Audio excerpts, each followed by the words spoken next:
నమస్కారం. ప్రస్తుతం మనతో పాటు ప్రముఖ ఆధ్యాత్మికవేత్త, ప్రముఖ జ్యోతిష్య పండితులు ముల్లపూడి సత్యనారాయణ మూర్తి గారు ఉన్నారు. ఆయనతో మాట్లాడిద్దాం. నమస్కారం గురుగారు. నమస్కారం మా సృజన. గురుగారు, 2024 సంవత్సరం జనవరి నెలలో మరి ఏదైనా గ్రహ మార్పు జరిగే అవకాశం ఉందంటారా? ఒకవేళ గ్రహ మార్పు జరిగితే గనక ఏ రాశులపైన ఎలాంటి ప్రభావం పడే అవకాశం ఉంది అని అంటారు?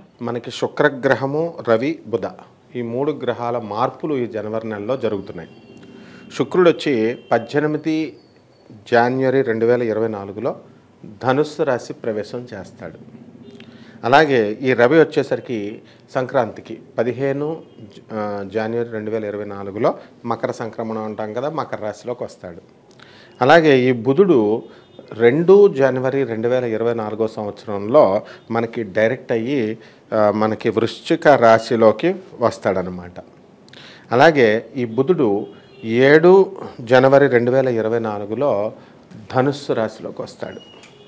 ఈ మార్పుల వల్ల 12 రాశుల్లో ఖచ్చితంగా మనకి మార్పులు అనేటటువంటివి సంభవిస్తాయి. అందులో మనం ఒక్కొక్క రాశికి ఒక్కొక్క విధంగా ఉంటుందన్నమాట.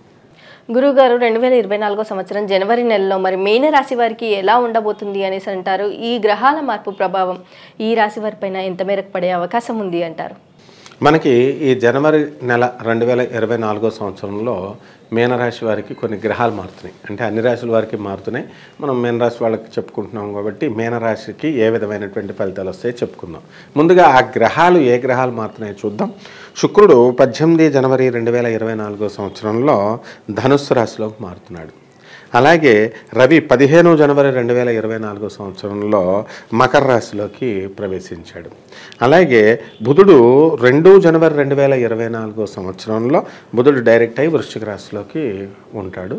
అలాగే బుధుడు జనవరి 7, 2024 సంవత్సరంలో మనకి ధనుస్సు రాశిలోకి ప్రవేశం జరుగుతుంది. కాబట్టి వీటి వల్ల కొన్ని స్వల్పమైనటువంటి మార్పులు ఈ యొక్క మీనరాశి వాళ్ళకి ఈ నెలలో జరగడం జరుగుతుంది. ముఖ్యంగా మనకి ఈ జనవరి 2 నుంచి ఈ 7వ తేదీ వరకు వ్యాపారాలన్నీ బ్రహ్మాండంగా ఉంటాయి. మనకి కమ్యూనికేషన్ స్కిల్స్ అన్నీ బ్రహ్మాండంగా పెరుగుతాయి. ఇతరులతో వ్యవహరించేటటువంటి పద్ధతిలో సౌమ్యత కనబడుతుంది. కాబట్టి వ్యాపారాల్లో ఏ విధమైనటువంటి లాసులు ఉండవు. ఆ తర్వాత మనకి వృత్తి వ్యాపార ఉద్యోగ విషయాలలో జనవరి 7 తర్వాత ఇంప్రూవ్మెంట్ అనేటటువంటిది ఉంటుంది. అండ్ పోలీస్ డిపార్ట్మెంటు, సెక్యూరిటీ, ఆ తర్వాత మిలిటరీ వాళ్ళందరికీ కూడా ప్రమోషన్స్ ఇవన్నీ కూడా రావడం జరుగుతుంది. అండ్ ఎగ్జిక్యూటివ్స్ అందరికీ కూడా మరి చక్కటి ప్రమోషన్స్ ఇవన్నీ కూడా జరుగుతాయి.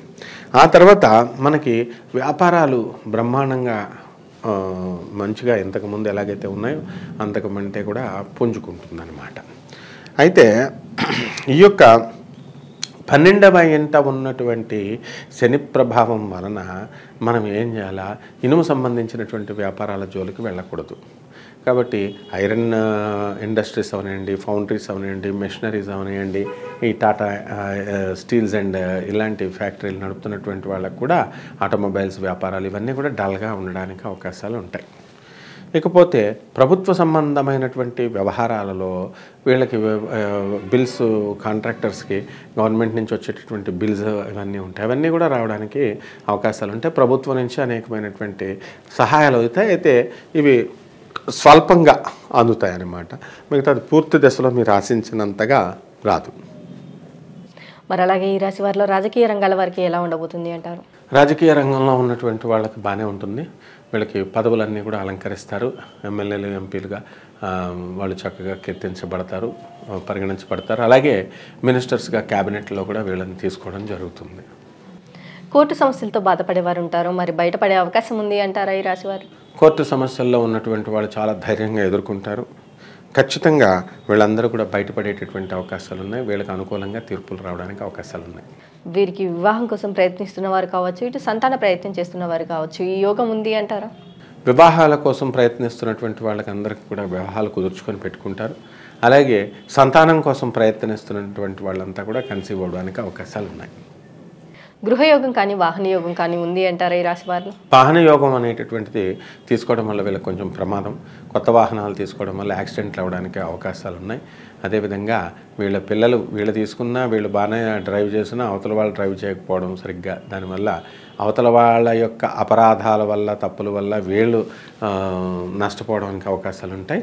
అదేవిధంగా ఈ పిల్లలు నడపడం వల్ల వాళ్ళు యాక్సిడెంట్లు చేసి తీసుకురావడం వల్ల తల్లిదండ్రులకు కూడా మాట పడేటటువంటి అవకాశాలు, చిక్కుల్లో పడేటటువంటి అవకాశాలు ఉంటాయి. ఇక గృహయోగాల దగ్గరికి వచ్చేసరికి ఖచ్చితంగా వీళ్ళు గృహాలు అనేటటువంటివి కొనుక్కుంటారు, స్థలాలు అనేటటువంటివి కొనుక్కుంటారు. మరి అమావాస్య తర్వాత మీనరాశి వారికి ఎలా ఉండబోతుంది అంటారు? అమావాస్య తర్వాత మీనరాశి వారికి చాలా బాగుంటుంది.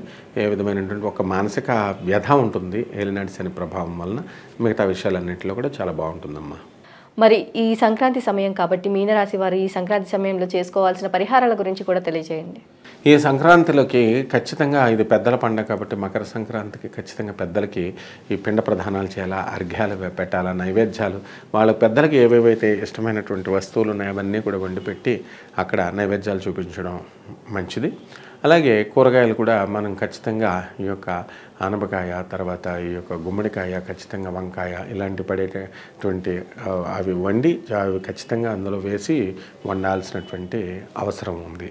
ఆ తర్వాత ఇక ఈ పరిహారాలు దగ్గరకు వచ్చేసరికి మనము ఈ పితృదేవతలతో పాటు ఈ నవగ్రహాలకు సంబంధించినటువంటిది ఈ శని ఏలినాటి శని జరుగుతుంది కాబట్టి శనికి జపం చేసుకోవాలా, శనికి స్తోత్రాలు చదువుకోవాలా, శనికి కిలోంపావు నల్ల నువ్వుల్ని నల్లని వస్త్రాన్ని పేద బ్రాహ్మడికి దానం చేయాలి. అలాగే శనివారం నవగ్రహాల చుట్టూ ప్రదక్షిణ చేసుకుంటూ చక్కగా నువ్వుల నూనెని మనం శనీశ్వరుడికి వేయాలి. దశమహావిద్యల్లో ఒకటైనటువంటి మహాకాళి అమ్మవారికి చక్కగా మనము మంత్రజపం చేసుకోవాలా, హోమం ఇంట్లో చేసుకోవాలా. ఈ రకంగా చేసుకుంటే గండాల నుంచి మనం తప్పించుకునేటటువంటి అవకాశం ఉందమ్మా. అలాగే గురువుగారు, మీనరాశి వారికి 2024 సంవత్సరం జనవరి నెలలో ఎలా ఉండబోతుంది, అలాగే వీరు ఈ సంక్రాంతి సమయంలో పాటించాల్సిన పరిహారాలు ఏంటి, అలాగే ఏ దేవతారాధన చేసుకోవాలి అనేసి చాలా చక్కగా వివరించారు గురువుగారు. ధన్యవాదాలు. ధన్యవాదాలమ్మా.